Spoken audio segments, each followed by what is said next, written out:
This story, Right. this story that is about to be told is amazing. It's a story of a man that screwed up, realized he screwed up, and now is winning in the biggest way possible. His name is Stanley Andrisse.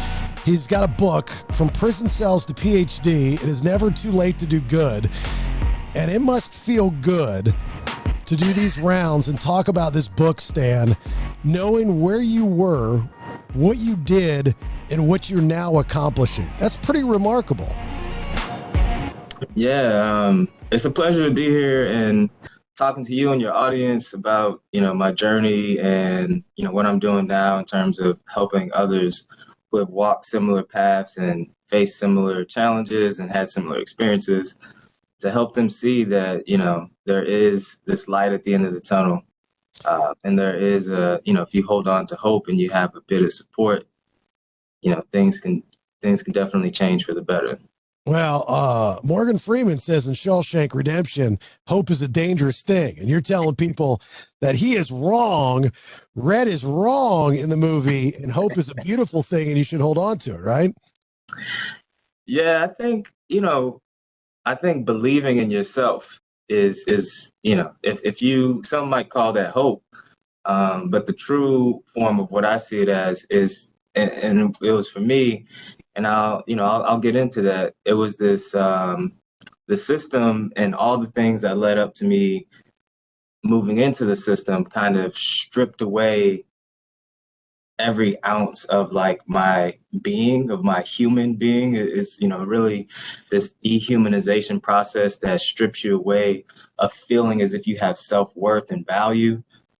So it was really a process of me, and I had some support to get there, of believing in myself again. And so, I mean, that's the hope part. I mean, if you want to use the word hope, I think more accurately, it's like getting to this place where you believe in yourself. Because I had, in a way, I was, about to stop believing in myself, and I had some support to, tell me not to do that. Well, let's do a timeline here, where the story starts. The story starts when you're a younger man, not that you're old now, but you're a younger man, and you make some bad life choices and end up in jail. So start there. What did you do? How did you get pops? How long were you in jail, at least the first time? Yeah, so I'm originally from the Ferguson, Missouri area of North St. Louis. I think a lot of folks have become familiar with different things that took place in Ferguson and the over-policing and excessive policing. Of course, I had no idea what any of that meant back then, living in Ferguson and in and around Ferguson. And but I definitely remember getting like many interactions with the police, even before my first actual arrest at 14 years old. And moving into getting a conviction and moving into the juvenile system. Even before that, I can remember as early as like 8 years old, like running from the cops. And just, in the neighborhood where I lived, there was just a strong police presence. And, for me, the neighborhood I grew up in was primarily Black. And, my family and I are Haitian immigrants, so we, came from Haiti, and even in this primarily Black community, we were ourselves a bit of outsiders, different than a lot of the other Black families that were there.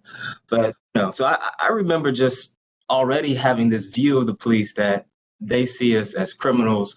I must live in a place that has high amounts of violence and crime because the police are always here. So there was this like thing percolating in the back of my head, like I live amongst criminals. There's so many cops around all the time. And you have that bubbling on, and I'm seeing different things take place in the neighborhood. I end up, eventually, I started selling drugs before I was even a teenager.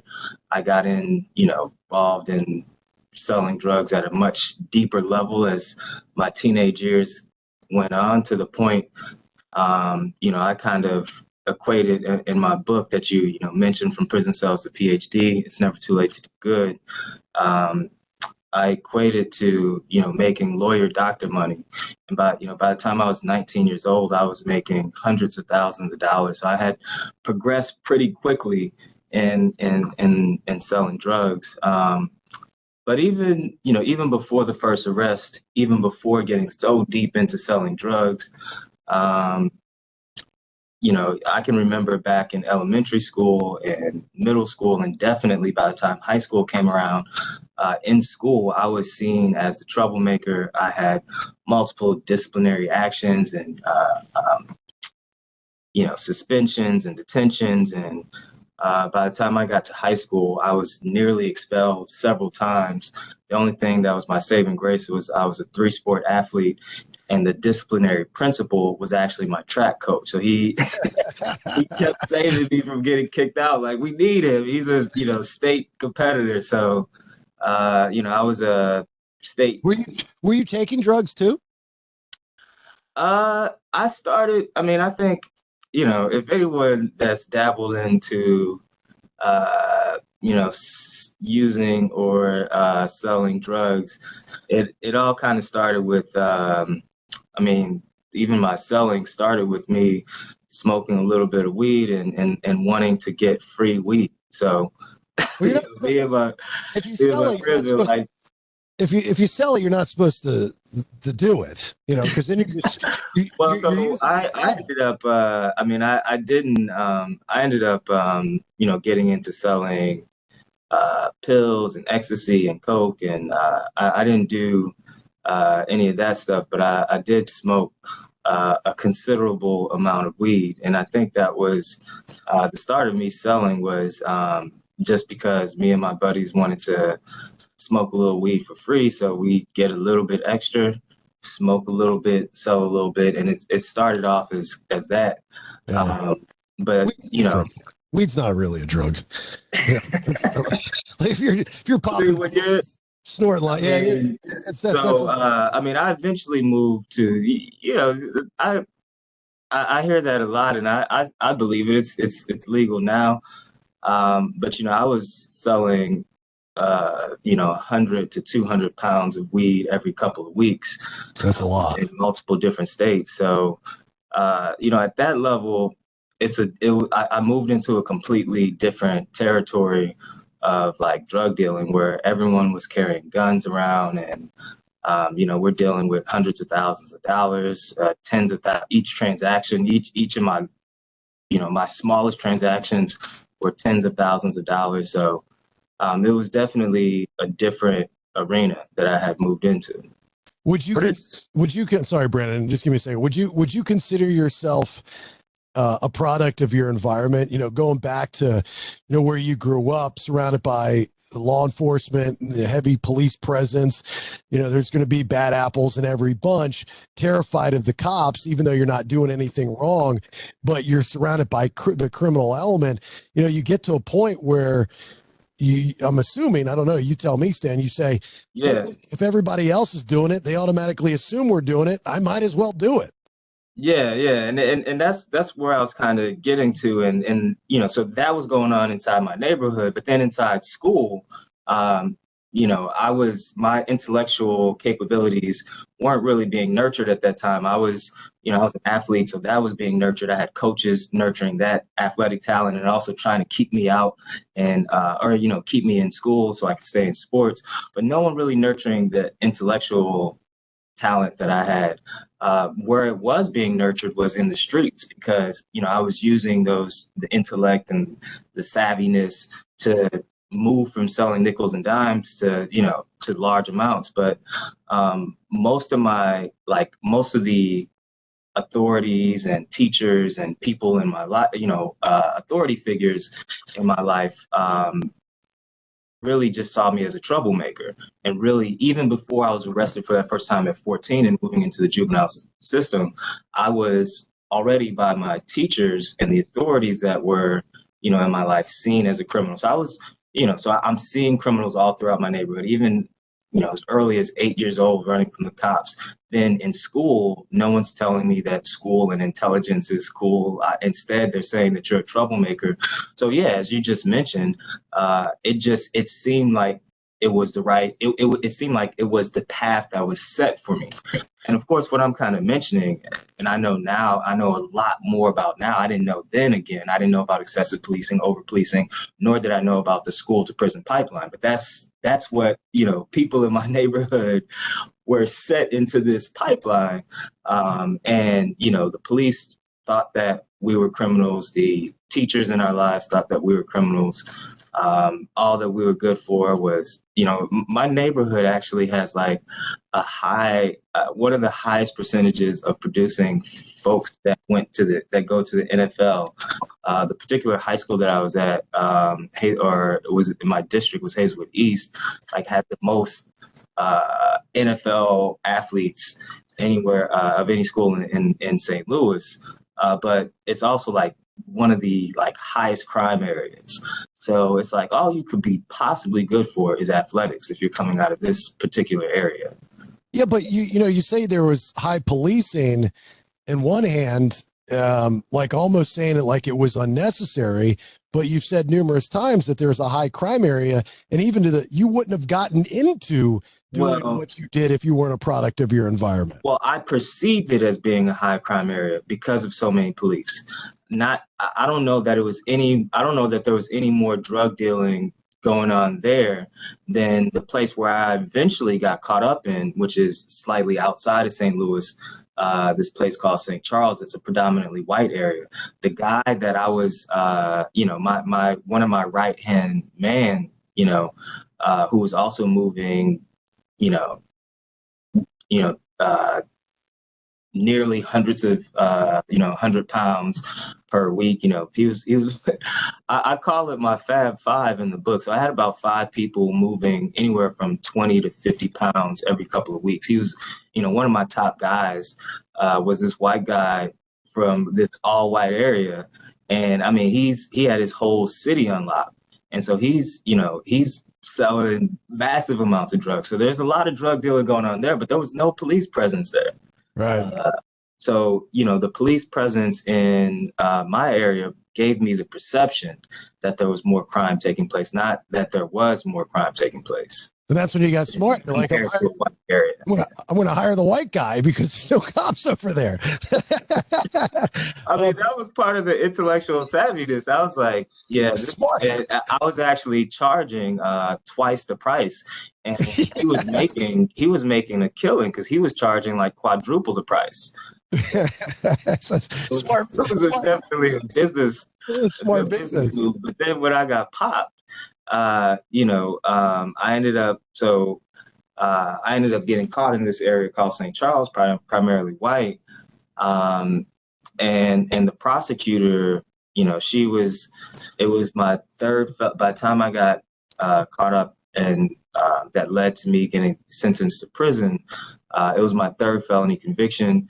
I had the one when I was a juvenile. I had another that led to another felony, a Class B felony conviction that led to a shock incarceration. So I was sent to prison as a shock incarceration. And then on the third one, I'm sitting in this courtroom, and this prosecutor, this white lady from this primarily white area, wanted to essentially hang me. She was pushing for life in prison because I had a Class A felony, which is the same class as murder, as armed robbery, as bank robbery.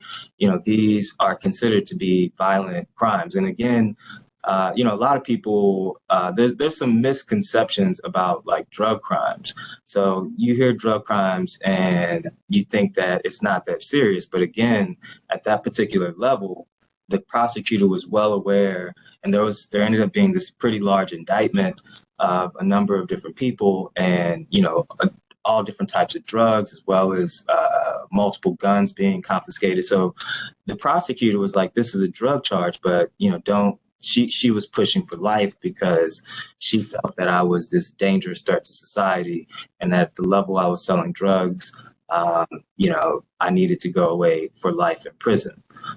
So it was an advantage to sell in the white area. But then when I got popped, I was seen as this like you know. Black boogeyman. Yeah, I mean, you're the like, get this guy out of here. Brandon, question for Stan. Go ahead. Oh yeah, you said you were like trafficking or selling to like multiple states and stuff. Where did you Yeah. like find these connections? Like, was it like you went from, selling dime bags to like next Yeah. month you're selling to states or? Yeah. So, I mean, as early as my high school connection, um, again to like the intellect part of it, my right hand man, um, who was somebody from the area that I was from, in North St. Louis, uh, he always wanted to like sell at a higher price. Like he was like we had a pretty good connection for high school kids. And so we had it for a low price, and he was like, we just need to triple our money and sell it like for some good stuff. We need to sell it for a higher price. And I was always about selling for a lower price and selling as much as we can. So things just kind of, even in high school, we ended up getting connected with this guy who was getting had a Mexican connection. So he was giving it to us, and also plugging us with new connections, and we were moving it for him in that way. So even from high school, I was selling outside of St. Louis and outside of the state. But then a little bit later, I connected with some folks from Kansas City that were they were moving. I mean, they were getting me hundreds of pounds every couple of weeks. They themselves were moving like 500 plus pounds. And, at that level, you just end up getting massive amounts of connections that are not just in the States. So that the new connection that I got in Kansas City, like, just introduced me to a number of different places. And then the other thing was like some friends, in the book I call it my Fab Five 1.0 and my Fab Five 2.0. That I always kind of kept this small circle. The Fab Five 1.0 were close friends, and I explain this in the book, and partly one of the phrases that I use often is we were teenagers. So we from this area that is, high poverty. The economic situation is rather dismal.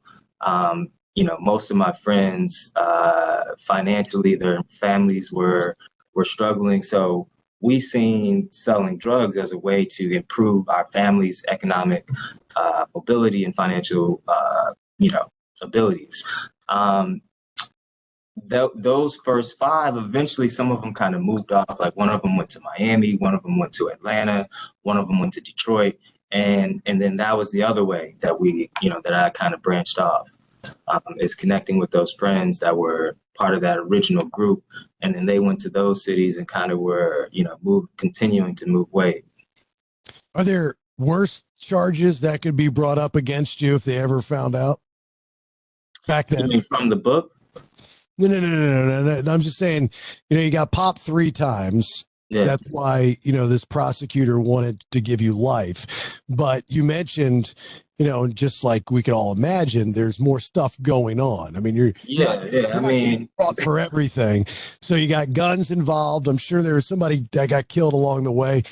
So if they knew the real story, then you would have been in a lot more trouble. That's what I'm asking. So I explained that in the book. I go into pretty good detail. So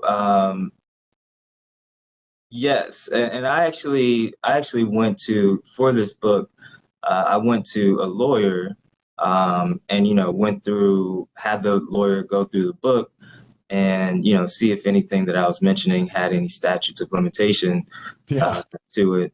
And I made sure. I had that in consideration when I was writing it. There was, for instance, there were multiple charges that ended up that got dropped against me. So there was definitely some things that I'm not talking about that. I'm talking about stuff the prosecution didn't even know about. You know, there are things that probably aren't even in your book, maybe even your wife doesn't know about, just because you want to leave that shit behind. I don't blame you, but that's what my Why would I point tell is. you now then?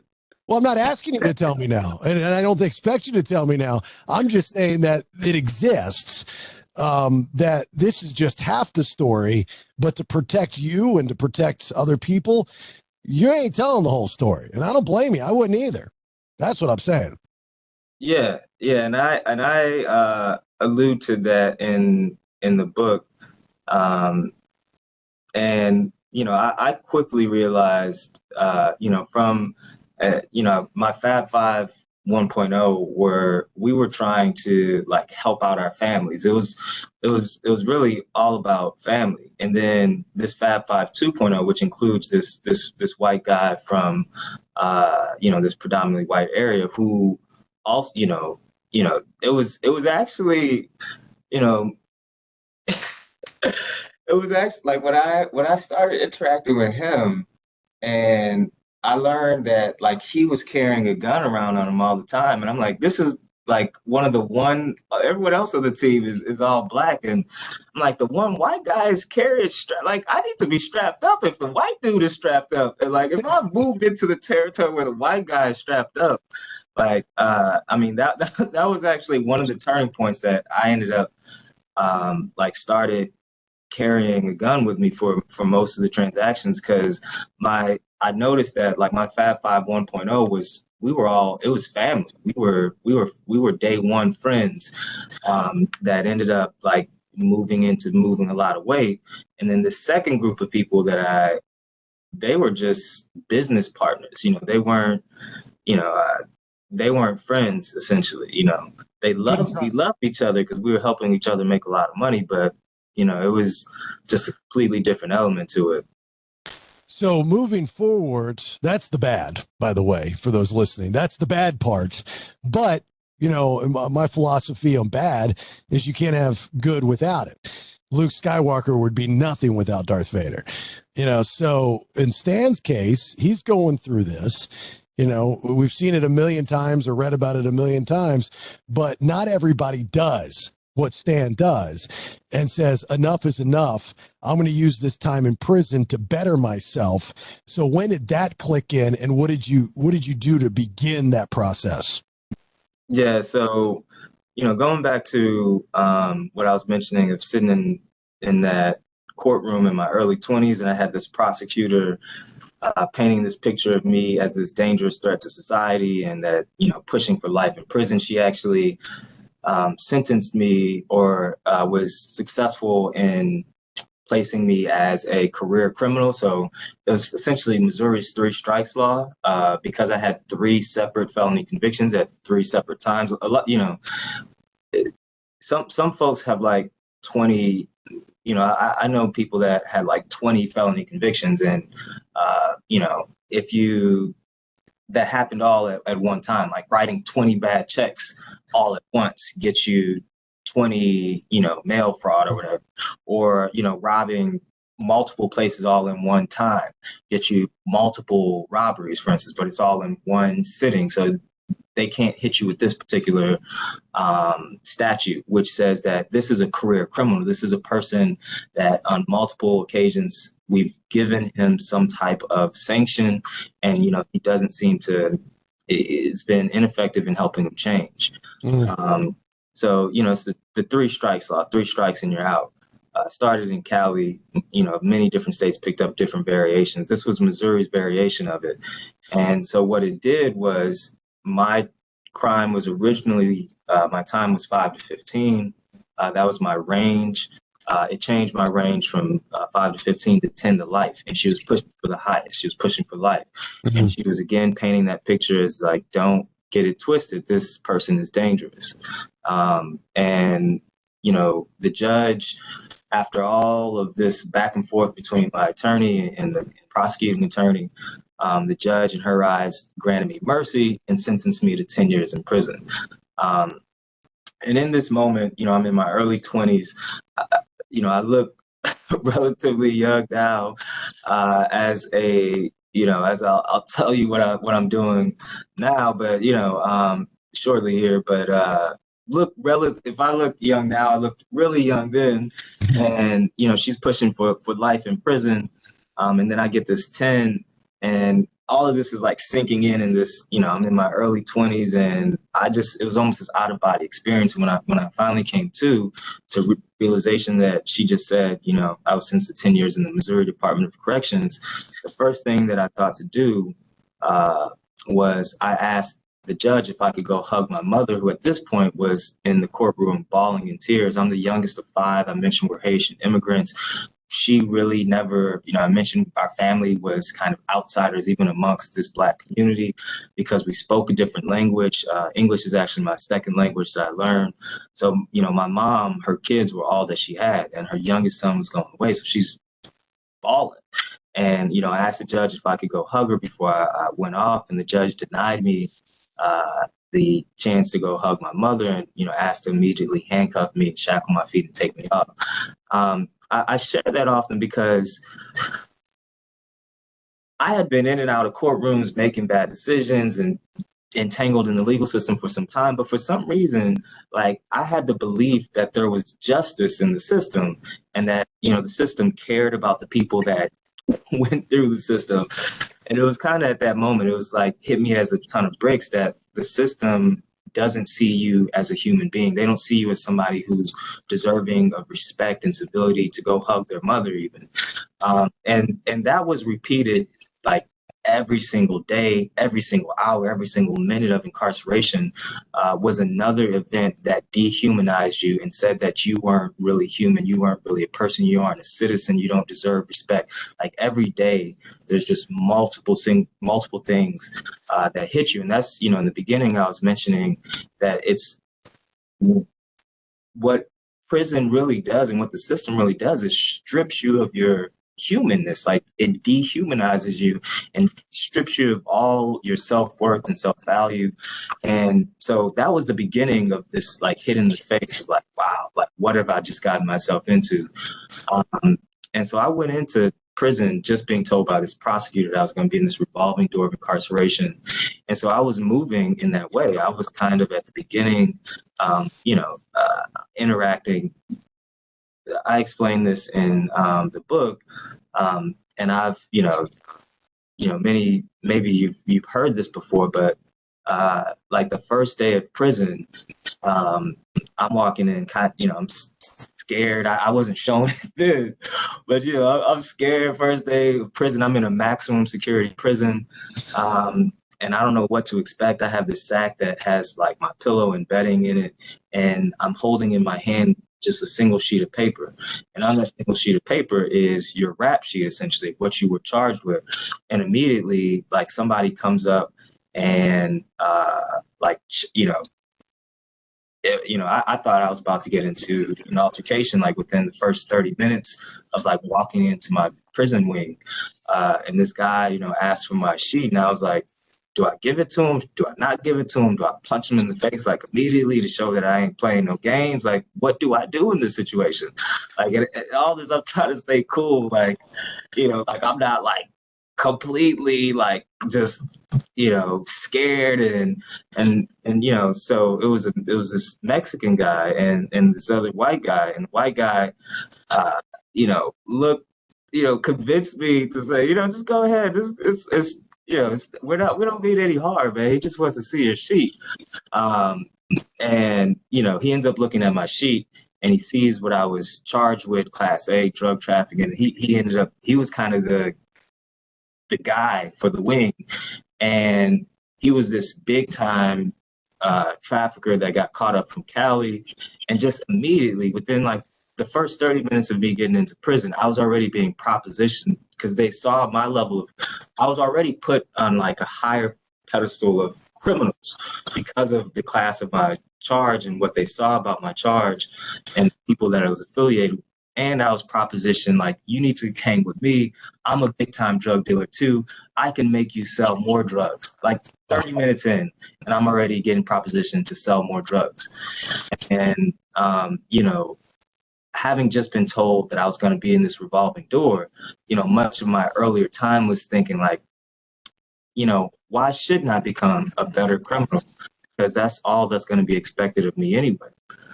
So, I'm battling those types of inner thoughts in my early time of incarceration of, am I truly worthless? Am I truly hopeless? Am I stuck in this revolving door? I was fortunate enough to have this mentor step into my life that was this, voice on the other side. I had, I had this big time Mexican cartel drug dealer met in 30 minutes telling me, like, join me. I'm about to get out and I'm gonna make you you were big, but I'm gonna make you even bigger. And all the other voices on this side, and I had just this one mentor telling me, like, you can use your talents and potential differently. Like, I see so much in you. And that person started investing in that potential and putting money in my books, taking my phone calls, and this person being my life tied with almost immediately when I went away, my dad went through a number of hospitalizations, surgeries, and several amputations, and it eventually ended up losing his battle with type 2 diabetes. Mm-hmm. And it was this culmination of different things going on that, when we think about like sickness, death, dying, and grief and dealing with difficult things like that, many people on the inside are facing grief, whether it be someone dying like I was going through, or whether it be missing their children, or whether it be a significant other sleeping around on the outside and leaving them. So they're going through this grief. And on the inside, when we think about the stages of grief, like anger, for instance, I can't just get up in Brandon's face and like, fuck you, man. Like, this is some bullshit. Like, Brandon's going to punch me in the face.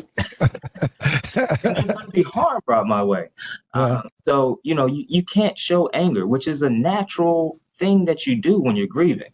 Right. When you think of one of the other stages, sadness, I can't just start crying in prison because that will be seen as weakness. And like, there's just people lurking to see weakness in others and capitalizing on that. So, you can't really go through grief. Well, sadness is actually not one of the 5 stages of Kubler-Ross's 5 stages of death. It'd be depression. You have depression, you have anger, you have bargaining, you have denial, and then you finally have acceptance. So I as you're talking about this, Stan, I'm going, yeah, if you're incarcerated, you can't do any of those things. You can't, no. You can't be depressed. You sure the hell can't bargain. You can't be angry.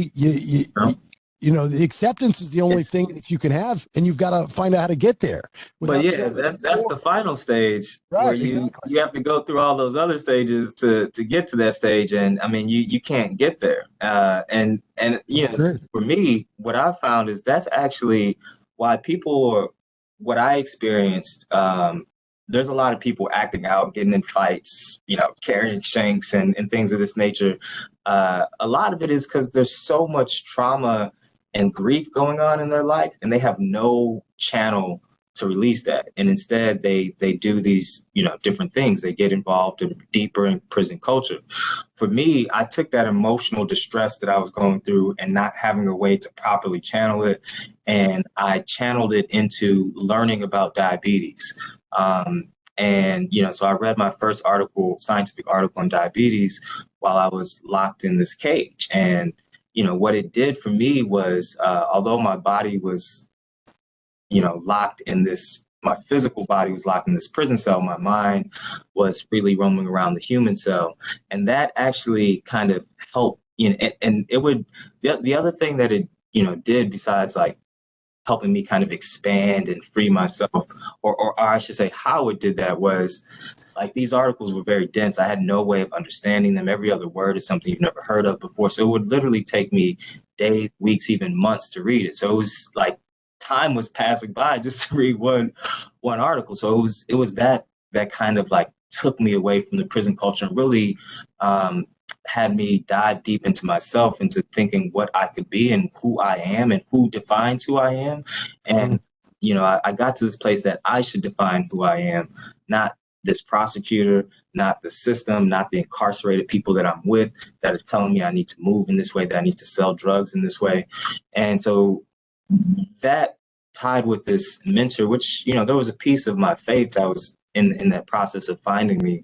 But that tied with this mentor and this, you know, my dad going through this, what he was going through. I wanted to continue my education and kind of just full force started to believe in myself again.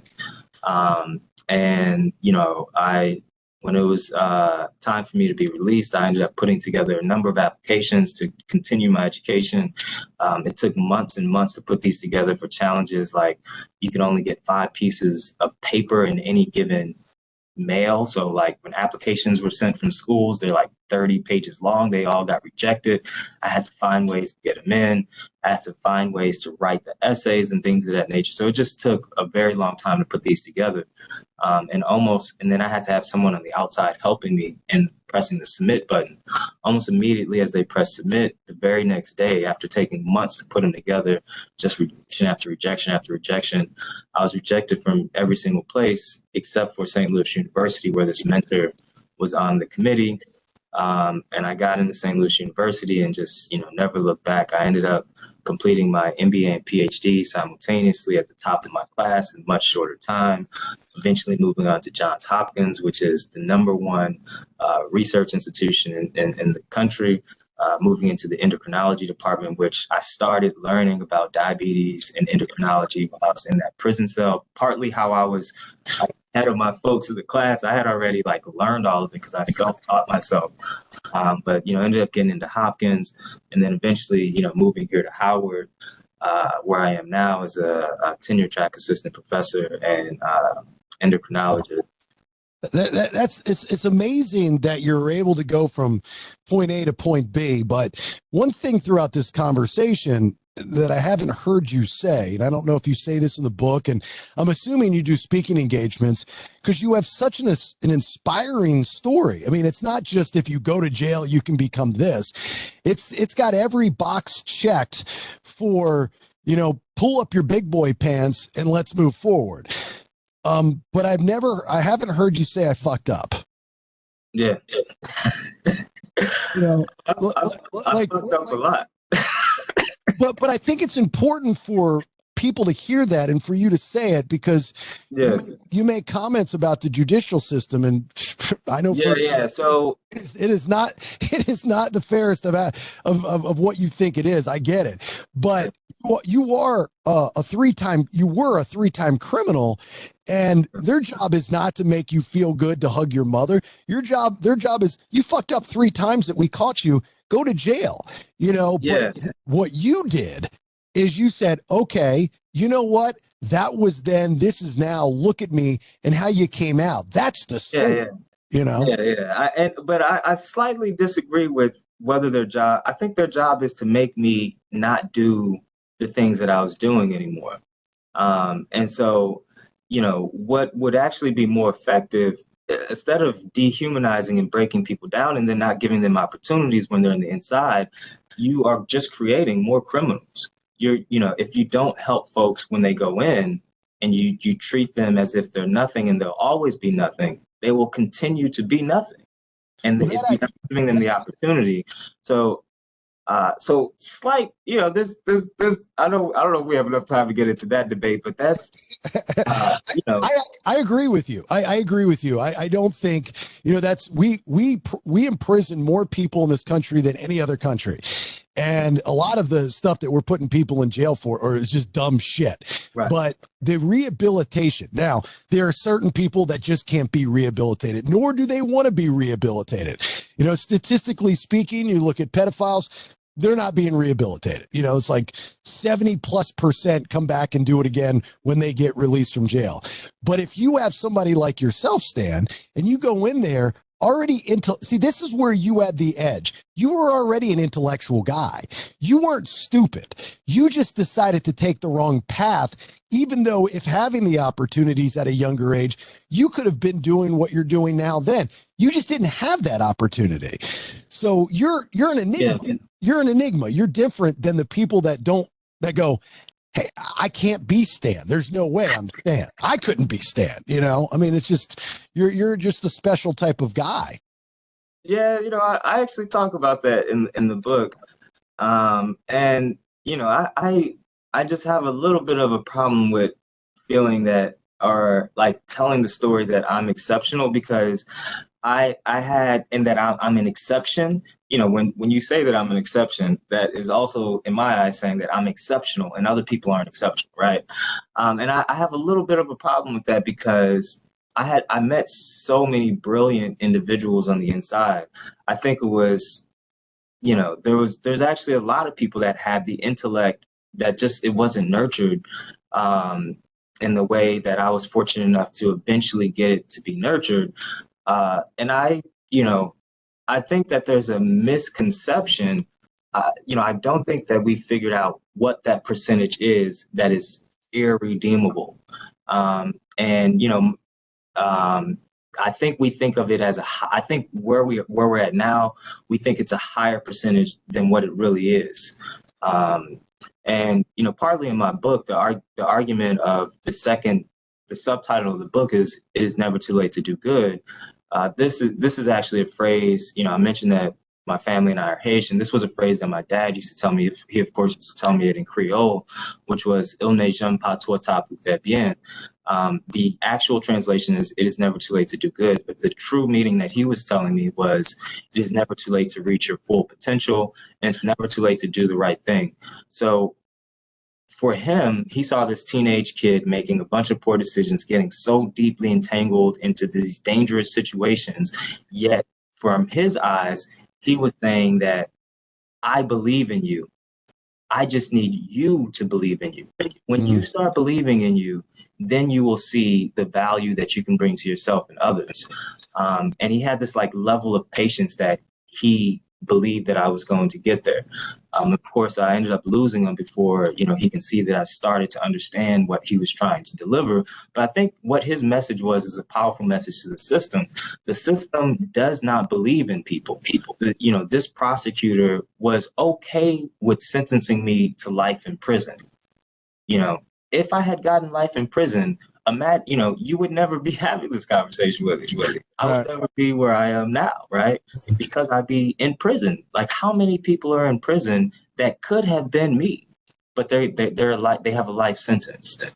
So Go back to the exceptional comment you made. Is just because you're exceptional for the circumstance doesn't mean you're better than anybody else. So I think that's where you're getting it twisted, is we're all exceptional in our own story. Like if we all